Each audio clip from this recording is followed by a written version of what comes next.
Itinanghal bilang Hari ng Singkaban 2025 si Hari ng Malolos Mico Jude M. Cruz at Reyna ng Singkaban 2025 si Reyna ng Bukawe Angeli Christine B. Alejandrino sa ginanap na gabi ng koronasyon sa The Pavilion Hiyas ng Bulacan Convention Center sa lungsod ng Malolos, Bulacan.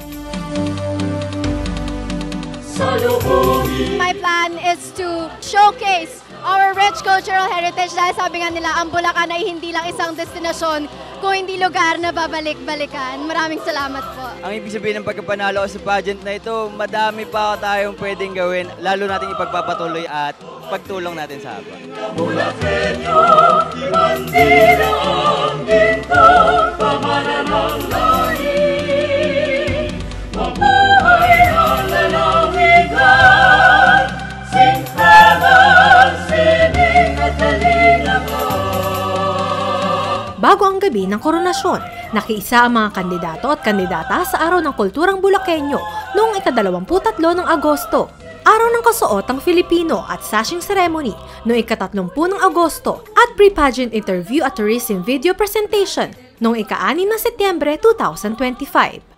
Bukawe, pagodang lulutang-lutang, paombong sasahan ng kayamanan, higinto halamanan ng lalawigan, o bando sayaman ng kahilingan.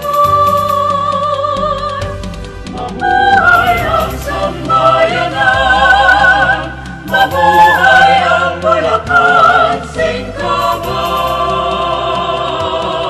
Agono'y likas sa yamang dagat. Bagamat ito man ay isang kompetisyon, pero alam po natin nagkakaisa ang ating mga puso upang sama-sama natin itanghal ang mayamang kasaysayan, sining at kultura ng lalawigan ng Bulacan upang ang Bulacan ay hindi lamang daanan, kundi ito ay balik-balikan. Ang bawat hakbang ninyo sa entabladong ito ay kumakatawan sa inyong bayan at lungsod. Ang bawat ngiti ninyo ay nagdadala ng init ng inyong komunidad at ang bawat sagot ninyo ay sumasalamin sa inyong talino at mga pangarap. Higit pa sa titulong inyong pinangahawakan, kayo ay nagsisilbing youth, ambassador and ambassadress ng inyong bayan at lungsod, mga tagapagdala ng bandila ng turismo at kultura ng Bulacan.